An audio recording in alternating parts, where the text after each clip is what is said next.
So there's me chilling out in the playground, letting my lunch settle. Steg walks up to me and he's like, Gary, you don't know what a dildo is. I was like, aye I do. Steg was like, prove it. I was like, Stephen, don't try and teach your granny to suck eggs, mate.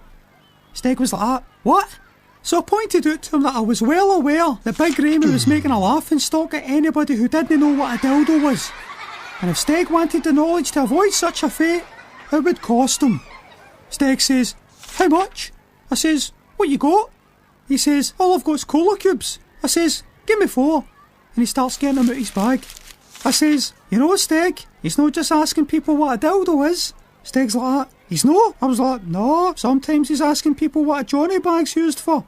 Sometimes he's asking what VD is. I'm not sure if you're covered. He was like, does that cover it?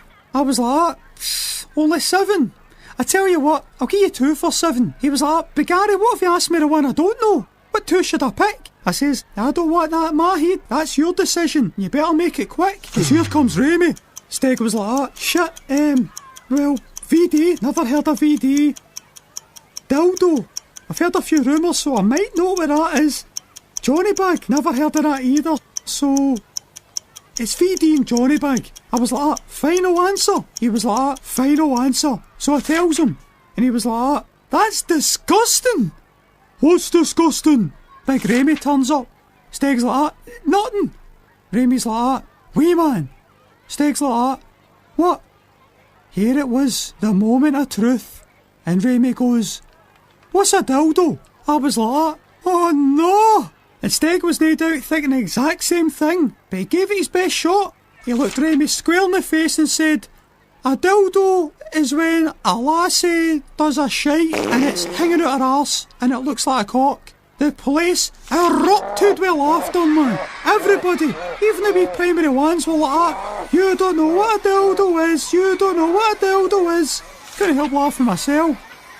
Shouldn't laugh though, because he had to change school. Good boy and all. So there I was, stoning in the playground. Nae sweeties, skint. But lying at my foot was a wee reminder that my fellow pupils have got more money than sense. My favourite sweetie, the lemon bonbon. Crushed. That just summed it all up for me. That's it. Time to share the wealth, folks. Time to share the wealth. So what I did was I clasped my hands together and I peered into him with this big smile on my face. Eventually, my first catch of the day turned up. Jamesy Black. And he goes like that. What have you got there, Gary? I goes, none of your business. He goes, gonna show us, please. I goes, gives 10 pence first. And as I said, more money than sense, the guy hands it here. So I shows him what I've got. Nothing. Jamesy goes, what am I meant to be looking at, Gary? I goes, you're looking at an opportunity. An opportunity to get your money back. And then some. All you need to do is do to other people what I've just done to you. Get the 10 pence off them. But I want half. 5 pence, right? He says, aye, no bother, Gary. And half he bolts with my pound signs in his eyes. Anyway, I went about the playground and I did it again another 2-3 times. I should have been rolling in it. But see, when I went back to collect my 5p's off him, I was getting hit with all the, oh, nobody's falling for it, Gary, sorry. Dirty, lying, rat, bastards. I was like, alright, no bother, see yous later. And I went right up to Big Ramy, the school bully, and I said, Ramy, Jamesy Black's pockets are full of money that belongs to me, and you can have the lot if you give that prick the pole crusher. See, within a minute, Ramy and his cronies had Jamesy with his legs spread, running full pelt into the pole. Crunch! Straight to the school nurse. Anyway, I was only doing that to send a message out to my other 3 franchises to tell them, show me the money. But I didn't think the rest of the school would get the message or not. Chinese whispers took a hold. And everybody from primary 1 to primary 7 was like, oh no, I've got to start earning money for Gary. Aye, or we'll end up getting the pole crusher.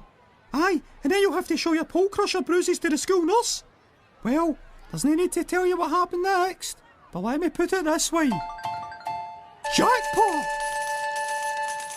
Every day in my school, there's always some class getting gym. And in every class, there's always somebody who's forgot their trainers. But that never stops them from getting some exercise. A punishment exercise! I thought, hold on, there's a wee gap in the market here. So I bought a pair of sannies, just a daft pair of slip-ons out the shops. A hefty investment, but the higher the risk, the higher the return. The next day, I goes walking up the gym queue like that. Anybody looking for trainers? Sannies for hire, sannies! Hi, me! Me and all. Mark and Colin bolt up to us at the exact same time. I was like that. We've got a problem, lads. I've only got one pair of trainers. Mark was like that. I shouted first. Colin was like that. Aye, but I got to him first. I was like, look, lads, I've got an idea. Take a trainer each. They were like that. Are you mental? I says, no, listen. They split the hall into two, didn't they? Yous are in two different classes, two different teachers.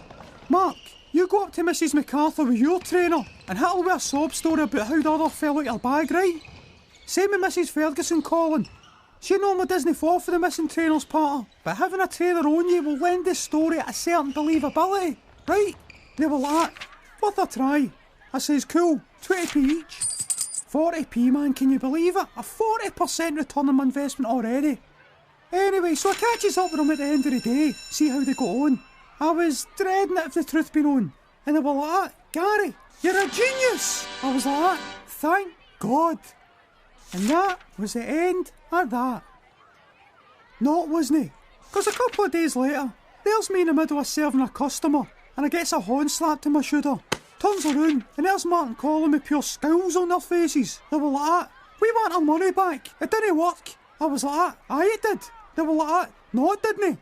They tells us they got pulled out of their classroom, and our teachers are like to them, boys, we've just had a conversation about how two of our pupils, in the exact same gym hall, on the exact same day, managed to lose the exact same sand shoe. Can you explain why that is? I was like, oh, you are joking. They were like, no, 500 lines each. It's no joke, so give our money back. I was like, no chance.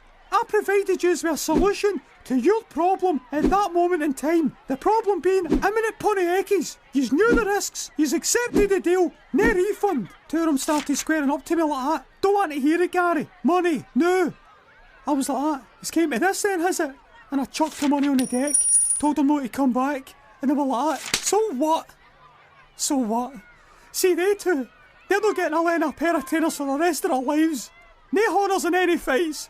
No dragging them out of the grog pit. Nothing. That's them on themselves.